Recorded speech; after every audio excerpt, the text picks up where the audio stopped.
Hello everyone and welcome to another weekly review here for the Divergence University. This week we have plenty of trades. Well, plenty depending on your point of view. Of course, some people have 20, 30, 50 trades per week, so the smallest here would be nothing compared to them.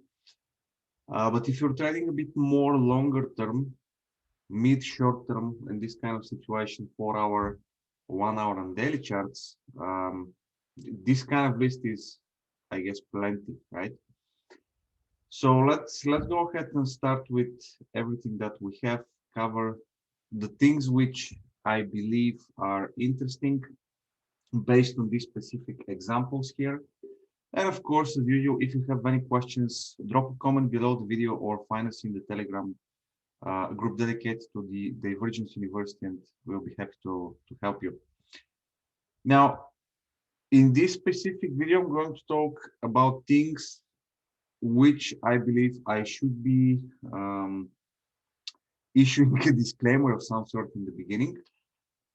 The thing is, guys, keep in mind that my personal opinion and my personal trading style is strongly biased in a given way, right? Let's say I'm more traditional conservative trader. I wait for more confirmations and so on and so forth.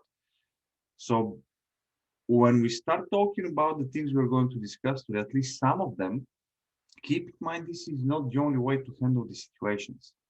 Okay, you might be a bit more aggressive, which doesn't make trading this situation wrong, right? As you can see, those examples are here, so that speaks enough for itself. All right, enough disclaimer, starting with the pound yen bearish situation, which we can see. Let's fire up the plan here. 4 hour chart, and let's jump to the chart very quickly. As we said, 4 hour chart, divergence right there, and we also have this divergence right here. This is the daily chart. Of course, we can go ahead and put some levels in terms of Fibonacci's. We're going to find decent zones, and also we are going to be able to find a few very strong levels on the way up. And this level here could be, of course, done like this, just like this one. You have the closing prices and the spikes, right? And this is the zone where, well, first of all, this one was respected, bounce, pullback, going to the next level, then bouncing versus that previous zone again, and so on and so forth. So in terms of levels, this one is absolutely covered. Daily divergence, 4 hour chart divergence is mentioned. And here is the thing which I believe is a bit more aggressive for this specific example. First of all, what we do have at the moment on pound yen up until here somewhere, right before the entry, right? Actually, where the entry is would be right here on the very top. So that would be approximately here, but you got the point, right? The idea is very simple. First of all, we don't have PMP divergence, okay? We only have continuing divergence. Second of all, we have extremely bullish situation. We have bullish trend, which means in this specific case, you will be trying to catch an actual top, right? Inside the bullish trend, which is extremely hard to be done. And if you're just starting and you're not very familiar with counting waves, projecting targets, identifying levels, being absolute master of divergences, right? Because you need to understand how these things work, all of them, in order to be able to call tops and bottoms precisely and to time them. This kind of trading is probably not for you. Okay, this is more aggressive. And for most people, this would be a losing situation. Okay.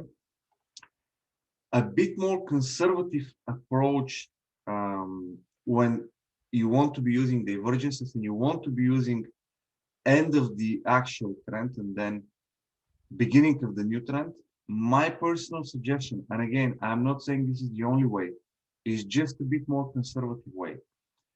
My personal suggestion to you here is let the trend finish. If you want to be looking for the beginning of the new trend, let the first wave, and there are many, many ways how to identify the reversals, how to identify that this is not a pullback, but an actual reversal.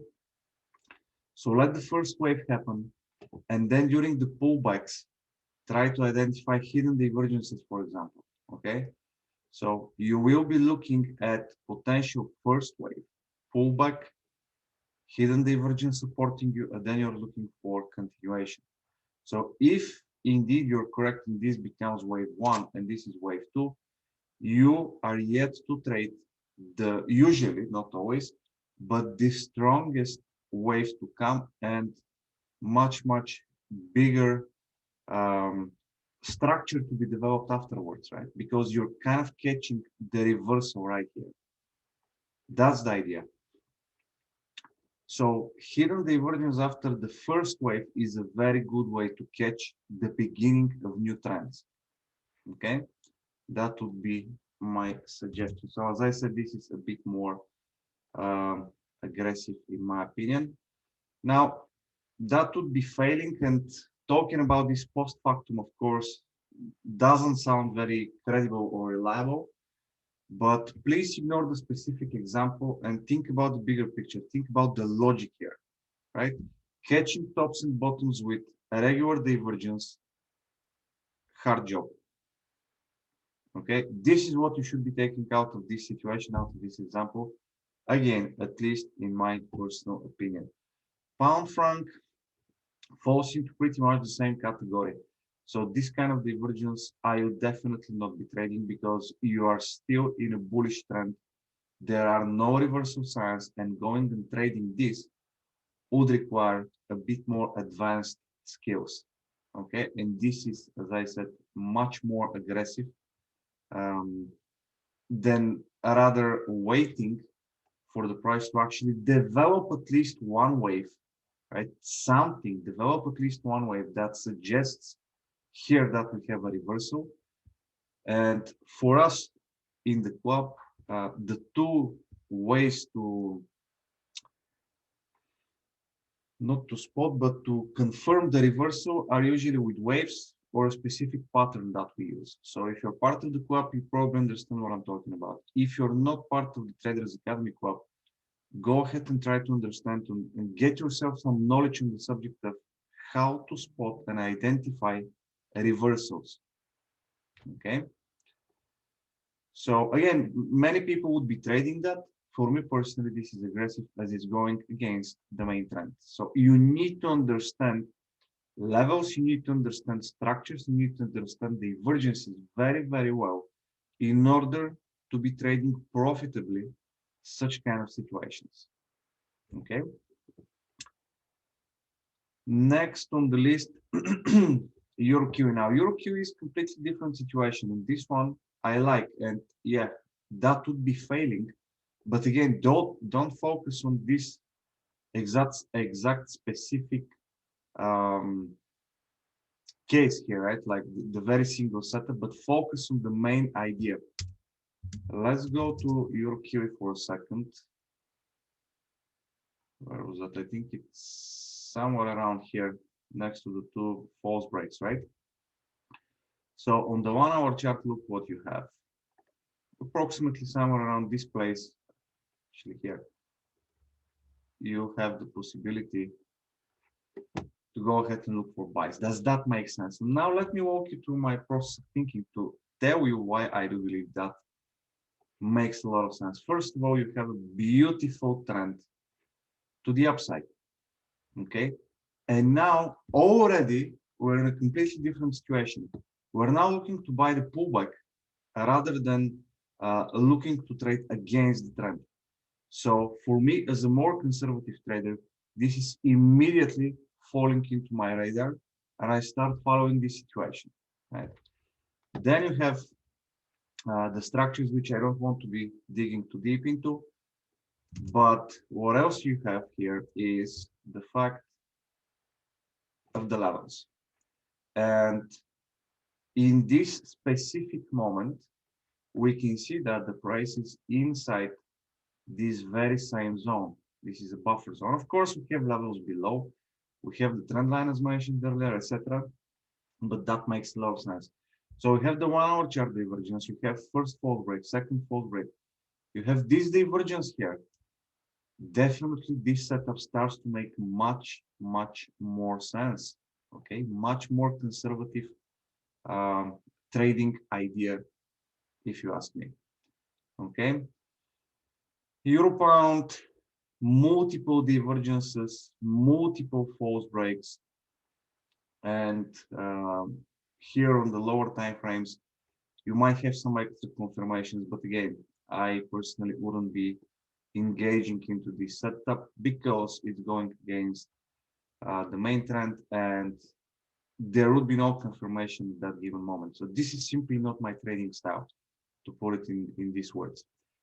Euro yen completing a cycle here. Okay, this bullish wave completing the cycle. And euro yen is interesting because we can find a few things on the higher time frames. Let me just make sure I get the point on the lower time frame. This is H1. It would be here, right? Next to these two.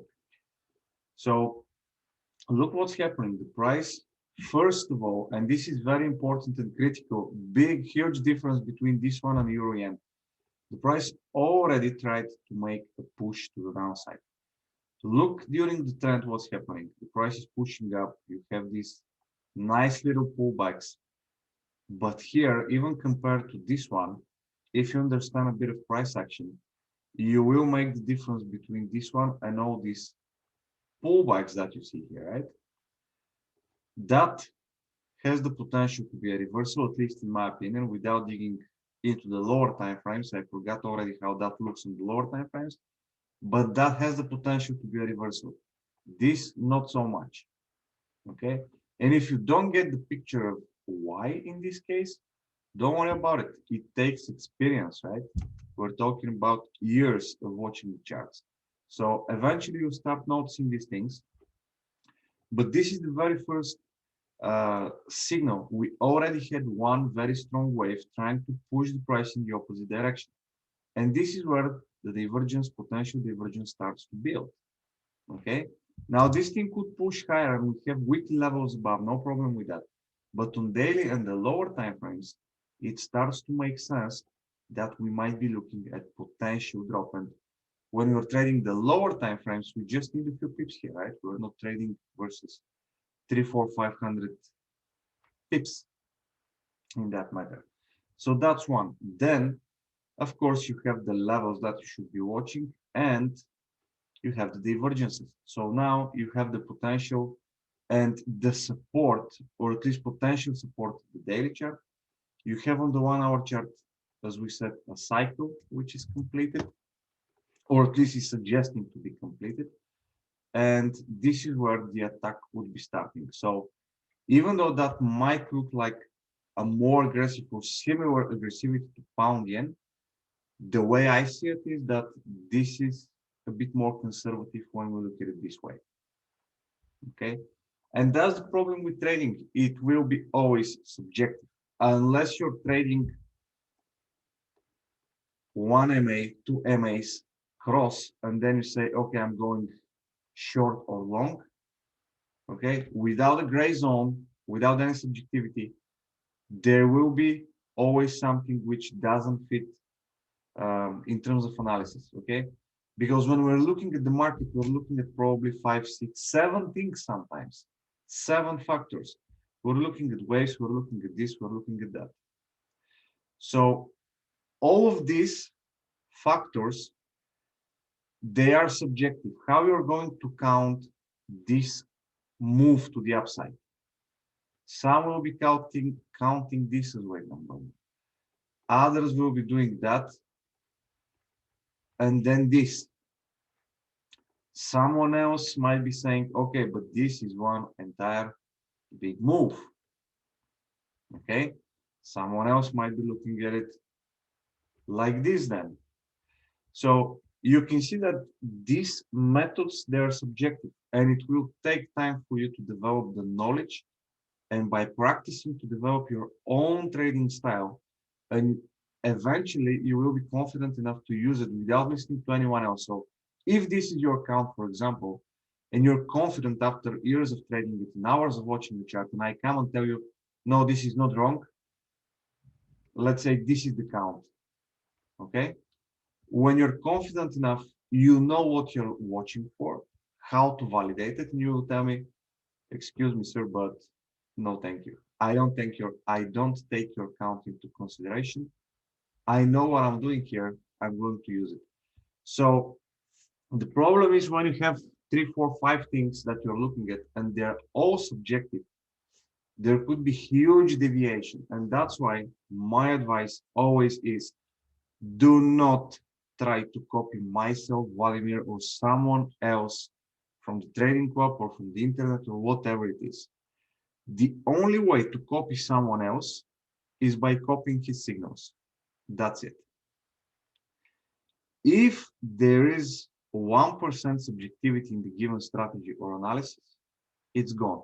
Deviation will come sooner or later. And you will never ever be able to count or see this divergence and get from that divergence whatever I'm getting from it, okay? You will not be able to read the same information as myself. I will not be able to read the same information as you, okay? It's absolutely impossible. That's why we have a market. If everyone else was seeing and looking at the same things and the information and percepting this information the same way, there will be no market, right? We need asks and bids for the prices to fluctuate. So I think that kind of summarizes the importance of these lessons for today. I don't want to make this video too long, guys, so I'm going to stop here. If you have any questions about the remaining or some of the previous examples, hit us again in Telegram or below the video in the comment section, and we're going to get back to you. Stay safe and have a wonderful week. Bye for now.